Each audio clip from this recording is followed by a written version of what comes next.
భయంకరమైన రక్తపు వాంతులతో నిండిపోయిన పరిస్థితి. నన్ను నేను చూసుకుంటే రోతలో ఉన్నాను, కానీ నా హృదయం మాత్రం చెప్పనాసక్యంగానంత గొప్ప సంతోషంతో నింపబడిపోయింది. గట్టిగా దేవునికి స్తోత్రం చెప్తామండి. హల్లెలూయా. ఎవరు తీలేనంత ఆనందంతో నింపబడిపోయింది. ఇక నేను అక్కడ లోపల ఉండలేక బయటకు వచ్చేసేయాలని చెప్పి నేను చూస్తూ ఉంటుంటే నాకు కొన్ని మాటలు వినపడుతున్నాయి బయట. ఏమనంటే, నువ్వెళ్ళరా అనుకున్నాను తప్ప ఎవరు కూడా లోపల రావట్లేదు. సరేలే, వీళ్ళు ఎలాగొచ్చేలా లేరు, నేనే వెళ్ళిపోదామని చెప్పి ఆ పరకాన్ని ఇలా పైకి లేపుకుని నడుచుకుంటూ వీధిలోకి వచ్చేసాను. దేవునికి స్తోత్రం చెప్పండి గట్టిగా. ఇక్కడ బావి అంటారు, నువ్వు అంటారా? బావి అంటారు. బావి దగ్గరికి వచ్చాను, నుంచున్నాను. నా ఎదురుగుండా కట్టబడిన పాడి, నీళ్లతో నింపబడిన నీళ్లు, వచ్చిన బంధువులు అందరూ కనబడతా ఉన్నారు. చేత తీసుకొని అందులో వేసుకొని ఇలా నీళ్లు తోడుకొని నెత్తిమించి పోసుకుంటా ఉన్నాను. అప్పటి వరకు ఎవరు చూడలేదు, ఎవరు పనులు చేసుకుంటున్నారు.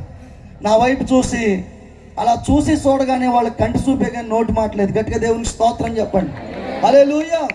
వీడు చచ్చిపోయాడు కదా, ఈ చచ్చిపోయాడు ఎలా బయటకు వచ్చాడని ఇక అందరూ కూడా బిత్తరపోతున్న దగ్గరికి వచ్చి నా చేయిలాగేవాడు ఒకడైతే, బొగ్గుగిల్లేవాడు ఒకడైతే, ఇక నానా రకాల పరీక్షలు చేశారు.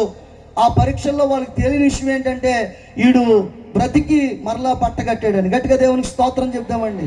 హల్లెలూయా. పిల్లరా, నేను కాండ్రగించి ఉమ్మూసాను. ఆ ఉమ్ములో రక్తపు చీర కూడా రాలేదు.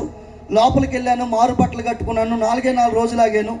ఏ ఆశ్రమ హాస్పిటల్ అయితే నాకు ఈ భయంకరమైన గడ్డ ఉంది, ఇది పగిలిపోయి ఇది పుండుగా మారిపోయి చనిపోతానని చెప్పారో అదే ఆశ్రమ హాస్పిటల్కి వచ్చాను. డాక్టర్ గారికి కనపడగానే ఆ రోజు ఉదయం నుండి సాయంత్రం వరకు నా విషయంలో కొన్ని వాదాలు జరిగినాయి. కాబట్టి ఆ డాక్టర్ గారు చూడగానే అన్నారు, నువ్వు ఇంకా బతికే ఉన్నావా అని అడిగారు. అవునండి, బతికే ఉన్నాను. ఇంత ఆరోగ్యవంతులుగా ఉన్నావేంటన్నారు. ఏమో తెలియదండి, ఒకసారి నన్ను మరలా చూడండి అంటే మరలా పరీక్షించడం మొదలెట్టారు. ఓ పావు గంట అయిన తర్వాత నన్ను లేప అన్నారు, నీ పేరు ఆదినారాయణేనా అని అడిగారు. అవునండి, ఆదినారాయణ. మరి ఆదినారాయణ అయితే ఇంతకుముందు గడ్డ పగిలిపోయింది, అంతా పుండుగా మారిపోయింది. ఇప్పుడు చూస్తే ఆ పుండుకు సంబంధించిన మచ్చ కూడా లోపల కనిపించట్లేదు. గట్టిగా చప్పటి బిక్కరగా స్తోత్రం చెప్తామండి.